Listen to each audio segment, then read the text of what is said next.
Good morning everyone. কেমন আছো বন্ধুরা? নিশ্চয়ই ভালো আছো, সুস্থ আছো। সকলকে শিবরাজ ফ্যামিলি ব্লগে স্বাগত। তো দেখো বন্ধুরা, এই দেখো এখানে হচ্ছে আমার ভাতটা খুব সুন্দর ফুটে গেছে। আর ঢাকাটা একটু অফ করে দিই, 10 মিনিট পর আবার গ্যাসের ফ্লেমটা জ্বালিয়ে দেব। আর এদিকে আমার দেখো কুটে নিয়েছি ঝিঙে, টমেটো আছে, উঠছে। আজ অবশ্য বাজারটা আমি বাড়ির সামনেই করে নিয়েছি। একজন এসেছিল ট্রলি নিয়ে, তা ওনার কাছ থেকে নিয়ে নিলাম ঝিঙে, আম, উচ্ছে, এইসব কিছু। বেশি কিছু বাজার করিনি, এইটুকুই প্রয়োজন ছিল, তো এইটুকুই নিয়ে নিয়েছি। কারণ তোমাদের দাদাভাই একটু বাইরে গিয়েছিল, ওর বাজার করার সময় নেই দেখলাম, তাই বুঝে আমি ওনার কাছ থেকেই নিয়ে নিলাম। আর এইদিকে দেখো, এই যে পিছনেই আছে একটু ছোট্ট জায়গা, সেই জায়গাতেই হয়েছে এই দেখো কারি গাছ। কত সুন্দর দেখাচ্ছে, তাই না বন্ধুরা বলো? কারি গাছটা আমার ঝড়ে নষ্ট হয়ে গিয়েছিল, একদম শুয়ে গিয়েছিল। তারপর দেখছি আস্তে আস্তে আবার সোজা হয়েছে, আর বেশ সুন্দরভাবে প্রচুর পাতা গজিয়ে গাছটা আমার খুব সুন্দর হয়েছে। আর আমি যখন এটা রান্না করতে আসি, এই জানালাটা খুলে দিই, সবুজ গাছটা দেখি আর আমার খুব ভালো লাগে।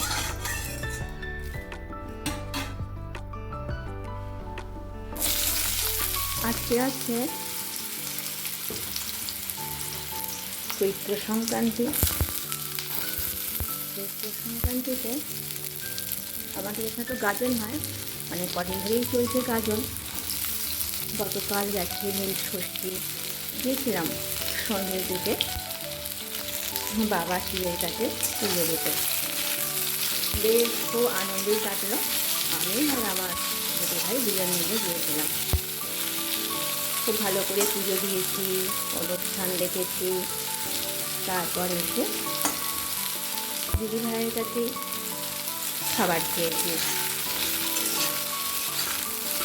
খুবই সুন্দরভাবে দিনটা কেটেছে। আর আজও তাই সকাল সকাল রান্না বসে দিলাম। আজকে যাবার ইচ্ছা আছে গাজনের কিছু অংশ দেখার জন্য। কালকে আসার সময় একজনের সাথে দেখা হলো, উনি বললেন কাল এসো, খুব সুন্দর হয়, দুপুরের দিকে অনুষ্ঠান দেখে যেও। তা ওনারা প্রতি বছরই আসেন, আমার কোনো বছরই যাওয়া হয়নি, তাই ইচ্ছা আছে যাবার। সেই জন্যই রান্নাটা সকাল সকাল বসিয়ে দিলাম।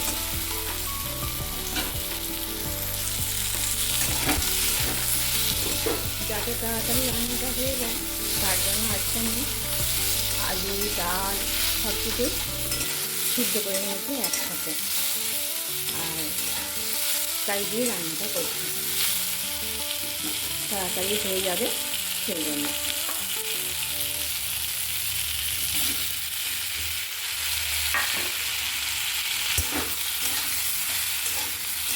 আর রান্নাও খুবই সিম্পল করছি, বিশেষ কিছু করবো না। এই একটা তরকারি, ভাজা, ডাল এইসব করবো।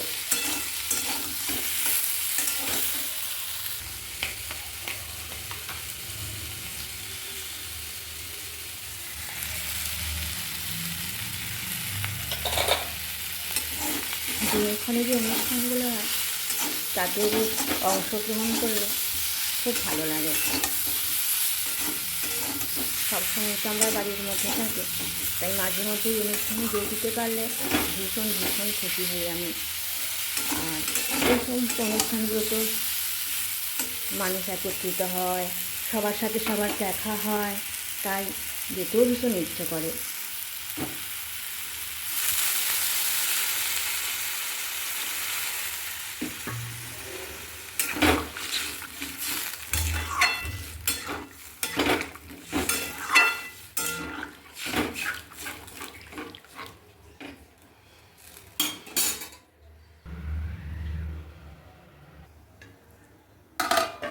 দিয়ে দিলাম ঢাকা। আসছি আমি কিছুক্ষণ পরে, চলো বাইরেটা দেখে আসি। আকাশটা বেশ সুন্দর, নীল আকাশ, আর মাঝে মনে হচ্ছে যেন একগুচ্ছ তুলো দেয়া আছে, কি ভালো লাগছে দেখতে। আজকে আকাশটা বেশ রোদ ঝলমল করছে, প্রচুর রোদ উঠেছে, আর এই রোদ ধরে যারা বাইরে বেরোচ্ছে তাদের ভীষণই কষ্ট। চলে এলাম বাইরে থেকে, আর এটা তো বসিয়ে দিয়ে গেছি, আলু তো সিদ্ধ করাই আছে, তাই বেশি আর দেরি করলাম না।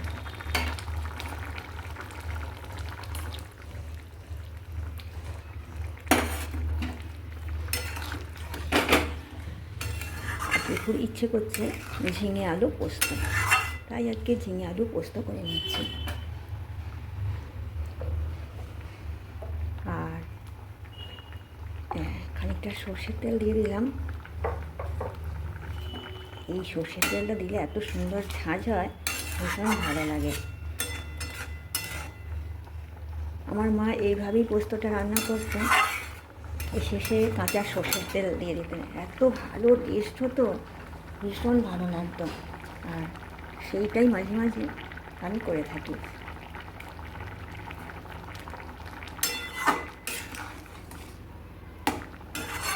ব্যাস, দেখতেও বেশ সুন্দর হয়েছে, আর ঝিঙেগুলো খুব কচি, তাই তাড়াতাড়ি সেদ্ধ হয়ে গেছে। এবার নামিয়ে নেব।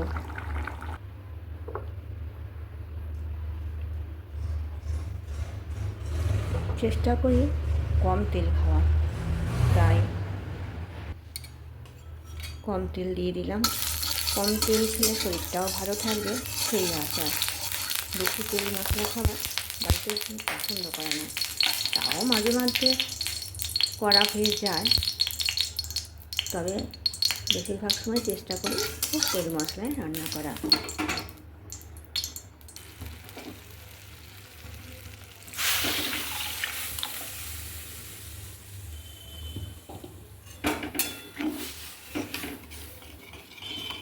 আজকে ডালটা হচ্ছে বিউলির ডাল, আর এই বিউলির ডালটা আমার বাড়িতে হয়েছিল, তাকে ছোলটা খুব সুন্দর করে খোসা মেশিনে ছাড়িয়ে তারপর দিয়েছে। তো সেটা খোসা কিছু কিছু রয়ে গেছে, কিন্তু ভালো করে যদি জলে ভিজিয়ে আর ধুয়ে নেওয়া যায়, খুব সুন্দরই খোসা চলে যায়।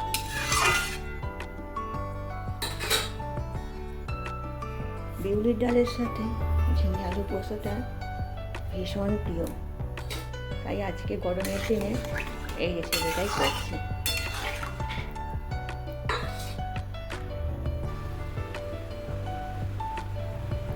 ওই যে পুজো করি, আর সেই বাতাসা কী করবো, জলও খাই বেশ বাতাসা দিয়ে, আর মাঝে মাঝে তরি তরকারি তো দিয়ে দিই।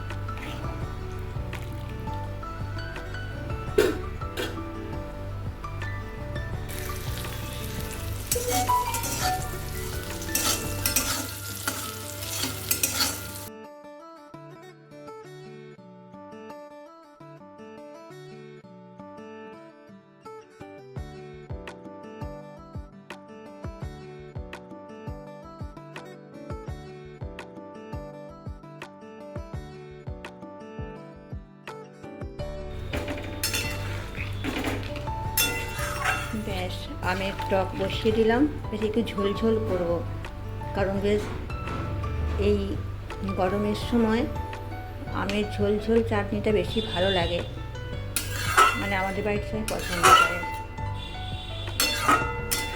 চাটনি হলি হয়ে গেল, এরপর রান্নাঘর গুছিয়ে বেরিয়ে যাব। এই দেখো, এখন একটু বাইরে যাচ্ছি, তোমাদের দাদাভাইও যাচ্ছে আর আমিও যাচ্ছি।